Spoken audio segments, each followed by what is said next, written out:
Good morning. My name is Terines. There's some water, a water bottle, or you can grab one while you're walking. No one is a flag.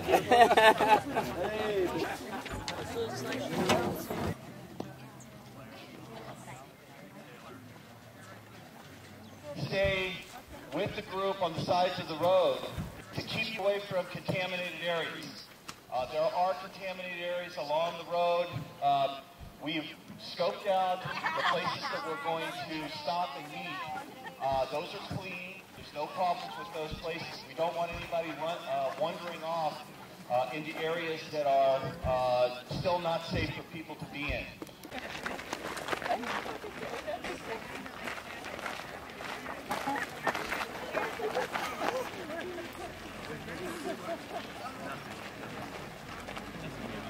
Good morning, everybody. Thank you for all coming out. 30 years ago, the tailings spill from the UNC mill site occurred where the dark portion of the dike, that's where the tailings dam breach happened in the early mornings of July 16th. It wasn't only that time, July 16th, 30 years ago, when they released contaminated water through here. But it was for more than 20 years when the mine was operating that the mine was releasing untreated water through this Perco wash. The Perco wash, which runs right through downtown Gallup, all the way to Holbrook, all the way to Winslow, probably made its way down to the Little Colorado River. To this day, that wash is still not, there's still contaminants underneath. And there's also another plume moving to the north, a few hundred feet, about a couple hundred feet away from the reservation line. And they've been trying to stop that for more than 20 years, 30 years, and they're still moving that way. So there's still a lot of issues that still needs to be resolved with this UNC site. And probably across the ways too on the north side where Kerr-McGee is at. They did a little better job doing the reclamation than UNC did. I remember geologists coming out in early, late 60s. They were all over the place, desecrating burial sites.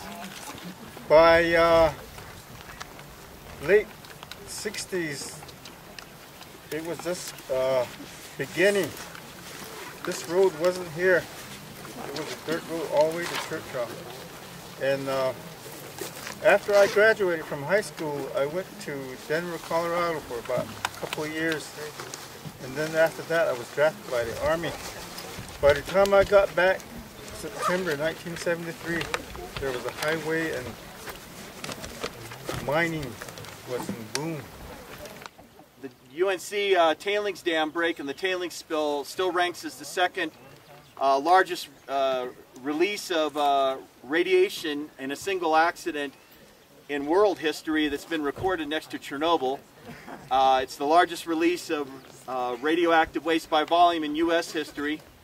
The liquids in the spill went all the way down into Arizona. They were last seen around Chambers in the Puerco River, which is a tributary of the Little Colorado River. And you have to understand that this is a uranium mill up here that used sulfuric and nitric acid to leach the uranium out of the ore. The only thing that they take out of the ore is the uranium, and all the other radioactive and heavy metals, contaminants remain in the ore and go back into here in this big tailings dump. 3.5 million tons of low-level radioactive waste in this area that is going to be there forever. There's no plan to move this waste dump here.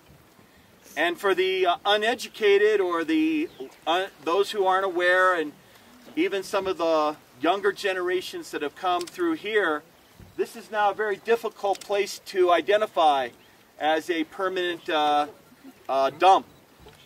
Because all the sagebrush has grown up over it. There's now, as many of you know, a plan to move the mine waste up behind the Nez house where you gathered this morning on Redwater Pond Road to put on top of the tailings here as a way to get rid of the mine waste. That only deals with that mine, not the mine across the arroyo from where you gathered this morning. A lot of people ask, as Tony alluded to, what have been the health problems. There's been no comprehensive health study in any of the valley going down the river into Arizona. There was a recommendation that a lot of organizations, including ours, made back in the early 1980s, and government, certainly industry, but government said, no, that's a bad idea, you're never going to show anything, and so no health study was ever done. Several of us now are part of what we call the DNET project, the DNET Network for Environmental Health, and we're working on a federally funded study of uranium exposure and the relationship to kidney disease and diabetes. So we're now, and this didn't get started and funded until 2003 and 2004. There's been a lot of things that have happened now just in this decade, more than a quarter century after the mills shut down and the mines stopped operating. But preliminarily, we're finding that people who are in proximity to mine operations, and you don't have to have been workers like these guys, have a higher risk of these diseases. So we've lost a quarter century of figuring out the effects of this kind of operation. And this is just one small area of all of the uranium impacts in the Grants Mineral Belt, in the Four Corners area, and throughout the West. We're fortunate to be here under the sponsorship of the Multicultural Alliance for a Safe Environment, which is now a coalition of organizations and groups from communities that have been affected by problems like these. This is not the only one. We have people from Milan, we have people from Laguna, people from all over the west part of Navajo. There are communities up into Colorado, Utah, Wyoming, South Dakota, North Dakota, Texas, that have similar uranium waste problems, similar uranium legacy problems. That's what we're here to remember today and to take action to really start to deal with in a concerted fashion. There is no comprehensive yet federal program to deal with all the uranium legacy. We've had some progress in the last couple of years since the hearings that were in Congress before Henry Waxman's committee in October 2007 that Larry King testified at, and Tony's sister Edith Hood testified at. So there's been more attention now to the Navajo portion of the problem. I'm Sandra Jeff, the state representative for District 5, which consists of 2 districts, San Juan and McKinley County. I have 13 chapters, and I also have half of Gallup. It's such an honor to see each and every one of you here. This is my first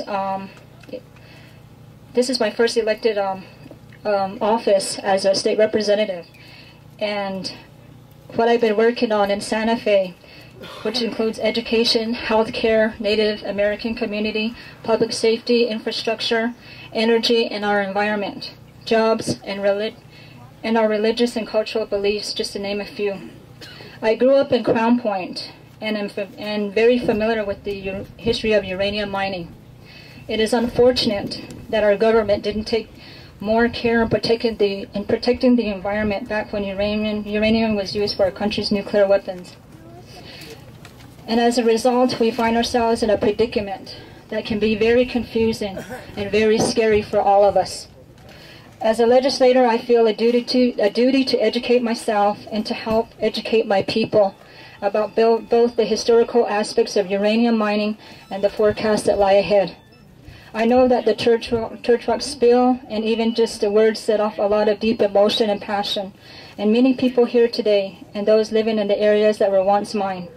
It is my hope that we can use the mistakes from the past and learn from them. Back in July 16, 1979, the dam broke. We didn't know what it was. It was just an ugly feeling. You could smell it. Uncle Bob, he crossed the Perky with his boots on and everything else. A few years later, the sore came on. That's how he passed away, with a cancer from the foot. My mother-in-law got kidney disease. My father was a uranium miner all his life. He passed on from lung disease. We're talking about radiation, we're talking about uranium. How many people would be affected? We're looking at millions and millions of gallons going down towards Arizona. And to this day, how many of those have been tested? Not that many. Our community has been greatly affected by the spill. We're talking about life, we're talking about our Navajo people. Who has the money to take care of our community members' health? We talk about employment. So many hundreds of people going to work. Yes, at the start of the mining, they're going to employ 200 to 300 people. After a while, that mine is going to be run by computers. How many people do we need to run computers? And who is trained on our Navajo Nation to run those computers? I asked too, show me a place where you have restored your area where you've been, where you mined. That's 100%. I never got that answer. Proclaiming July 16, 2009 as Uranium Legacy Remembrance and Action Day to commemorate the 30th anniversary of the Church Rock uranium tailings spill and 60 years of uranium mining impacts in Navajo country and beyond. Whereas on July 16, 1979, an earthen dam at the United Nuclear Corporation uranium mill tailings facility collapsed, releasing 1,100 tons of radioactive tailings and 94 million gallons of toxic wastewater into the Puerco River. And whereas the Church Rock uranium tailings spill contaminated the river for at least 80 miles, affecting the communities of Pinedale, Church Rock, Gallup, Celander, and Manuelito in New Mexico, and Lawton, Hawk, and the Newlands area, New Sanders and Chambers in Arizona. And whereas the spill is the largest release of radioactive waste by volume in U.S. history, and ranks second only to the Chernobyl nuclear reactor accident in total radiation released, and whereas many Navajo residents at the river valley lost livestock in the days after the spill, others stopped gathering herbs from the riverbanks, and a few were burned by the acidic wastewater. And whereas the Puerco River was also contaminated by discharges of untreated or poorly treated uranium mine water and municipal sewage for a period spanning parts of 3 decades, and uranium levels in groundwater below the stream bed in the Church Rock area was increased by up to 67 times over normal levels. And whereas, despite the widespread impacts of the tailings spill and of mine dewatering in communities downstream from Church Rock in the 1970s and 1980s, federal and state governments declined to fund and conduct a comprehensive health study among the populations in the Puerco River Valley in both states. And whereas, beginning in 2003, Church Rock chapter and community-based groups secured private funding to conduct environmental monitoring that demonstrated mining-related contamination was still present in residential areas near mining and milling operations, more than 20 years after the last mines closed. And whereas, beginning in 2004, community-based groups collaborated with universities to conduct a targeted health study in 20 chapters at the Eastern Navajo Agency, the preliminary results of which have been reported to the Navajo Nation and indicate that long-term exposure to uranium from living in close proximity to abandoned mines increases an individual's risk of kidney disease and diabetes. And whereas the Navajo Nation has asked Congress to appropriate $1.5 billion to help remediate and restore more than 500 uranium mining sites, scores of homes contaminated with mine wastes, and dozens of water sources polluted with uranium that are located throughout Navajo country.